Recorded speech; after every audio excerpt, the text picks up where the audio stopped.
Good morning, good evening, good afternoon, wherever you may be. CC here, Chris, from New York, Westchester County. Now, for the last 2 weeks, I may have been in New York and New Jersey. There was no maybe, I was definitely there. And one of you lovely lot knows I was there because you came and said hello to me in Taco Bell on Times Square, where I sneaked in for a pee without actually buying anything. You're a criminal.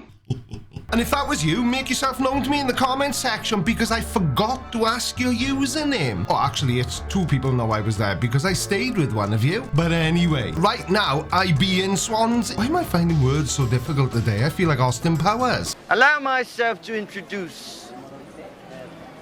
myself. But I'm not going to bang on about it because CC clearly finds reality or understanding reality tricky. So, yeah. Let's find out why so many of you sent me this video, shall we? Please subscribe. It's 3-3. No, 4-3. 23. Lots of threes. Fine, I'll ask because I know some of you are going to in the comment section. Either this is a very old CC video which he has re-uploaded, which I don't think is the case, or he deliberately said 3-3-23 so that he could say there were lots of threes when in reality it was published on 4-3-24, or as we say in the UK, 3-4-24, because we say it the right way round. I always tell you these people are paid. Okay. The people that are paid are the instigators. Okay. I'm kind of an instigator. I don't get paid for it, but I instigate people. People call me annoying. People call you a lot worse things than annoying, Chris. Trust me. But I get where you're coming from, because believe it or not, some people find me annoying, especially when I do things like this.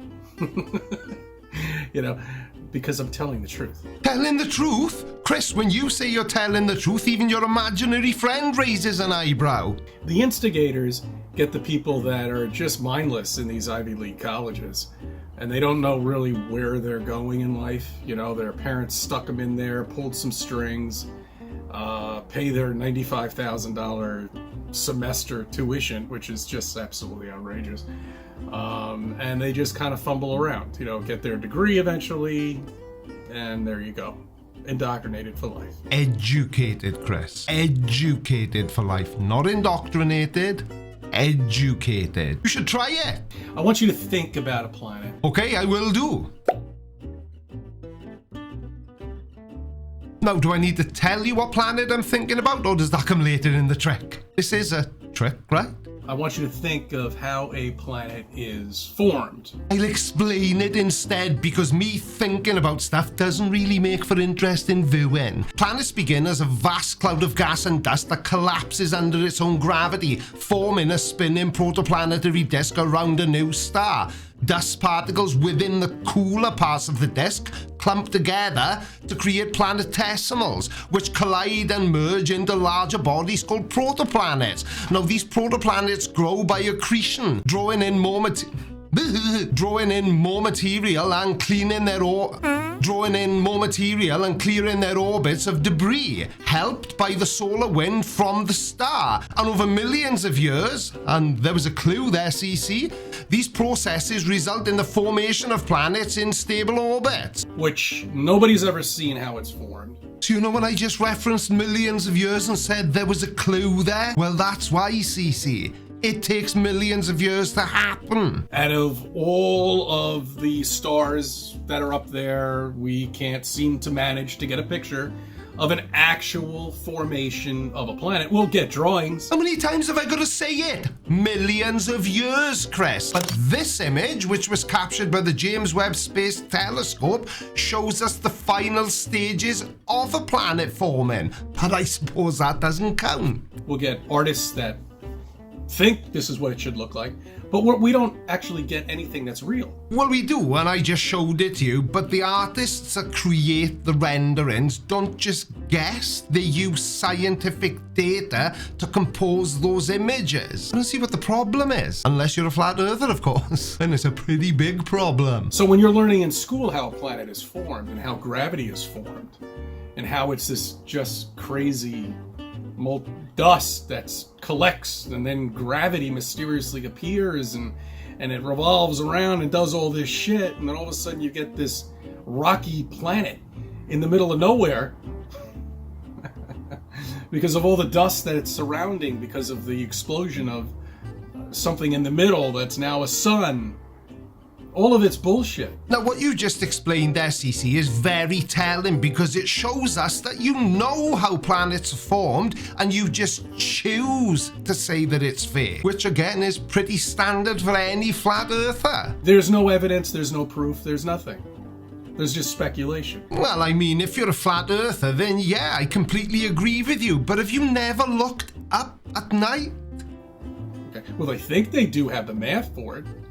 But is there a math that actually can create a planet? I'd like to see that. Is there a math? Well, probably. I would like to see the mathematical computations of how they manage to create a planet. Well, the formation of a planet is a complex process that involves physics, chemistry, and celestial mechanics rather than straightforward mathematical computation. I mean, I can break down the key stages and the basic principles that guide the process if you'd like me to, Chris. You're all an accident. You all came from monkeys. That's right. That's right. The solar system was a little dust cloud. You know, I don't think I've ever come across anyone as confident in their wrongness as CC is. I mean, Level Earth Observer would be a close second, but at least we haven't got to look at his face while he's saying it. So does this mean you're also a young Earth creationist, CC, who doesn't believe that we evolved into what we are today? Children believe this. It's a fairy tale. Fairy tales for children. And children come in all ages. I was a child once. I was a child all the way up until my late 30s. Don't worry about it, Chris. I'm still a child and I'm 51. Until I figured out that the Earth is flat. Yeah, believing that the Earth is flat isn't exactly doing much for your credibility as an adult, Chris. If anything, it further illustrates the point you just made about you still being a child. Or something. Whatever. What? What did you say? Leave me alone, I'm tired. I mean, this holds true with everything. Everything that we've learned. We only dug down 8 miles.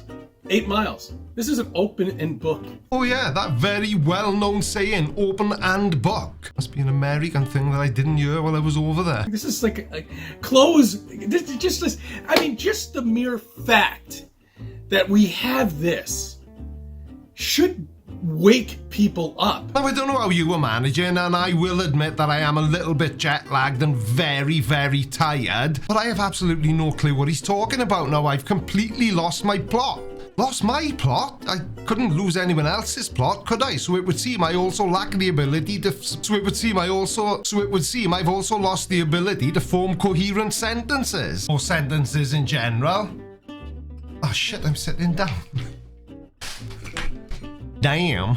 And say, wait a minute, what are all those diagrams of Earth? What do they think they have a seismogram that goes down 14,000 miles? And we have one on Mars too? Sure, we do. I think we also have one on Uranus. I don't think anyone's got a diagram of my anus. At least I hope they haven't. And there's nothing. You're given pictures. You're given a diagram. You're giving layers and layers. You know, when they dug down 8.5 miles, they were wrong every single time. I suppose it would be too much to ask that you explain what you mean by they got it wrong every single time. Okay, well, I think we're going to hit granite right now. Wrong. I think we were going to hit some hard rocky substance. Wrong. And then finally, it hit a barrier where nothing could go past it. Indeed. Maybe I should have left it a day before coming back to work and trying to record a video. I thought the molten lava that they say our core of the Earth is located, I don't know, many thousands of miles down. Yeah, but you also think that the Earth is flat, covered in a dome, and that space is fake, so... So, if there's molten lava 8.5 miles down, then it's just, you go 8.5 miles and it's all lava? No, it doesn't make any sense because it's not true. That's my favourite thing that CC does, and I can't help but think that he'd make an awesome mob boss. You know, where he's all jolly and happy, and then he changes to his really serious face to illustrate his point. It's not true at all. It's all bullshit. Why do you think people guess these things, CC? We know because we know. Because of things like seismic waves, Earth's magnetic field, density and gravity measurement, heat flow. And collectively, they scientifically explain, quite comprehensively, the internal structure of Earth. The TV is bullshit. The movies are bullshit. Every single movie has a globe in it somewhere. Somewhere there's a globe. I know. And you know why? Because we live on one, you div. And everything. I mean, just look at the movies now. Look at Hollywood now. Hollywood has nowhere to go. They don't know what to do anymore. They're coming out with sequels after sequels after sequels, and nothing at all is new. It's all bullshit. Or, and stick with me here, Chris, it's entertainment, and people like being entertained, which is probably why videos about you always do so well. T3, I didn't see it. I was going to go see it. I still haven't seen it. I've been busy. What, since 2003? They can't come up with a fake UFO invasion. They can't come up with another moon landing or a Mars landing or anything like that. It just keeps getting kicked down the road. Yeah, you're not exactly Mr. Current Affairs, are you, Chris? We've done all those things. For so many decades now. So many decades. It's been kicked down the road. That doesn't wake anybody up at all. I guess it doesn't. You know, they'll just come at us with stupid computations. There's that word again, computations. Did you learn that this week or something, Chris, and you're practicing using it?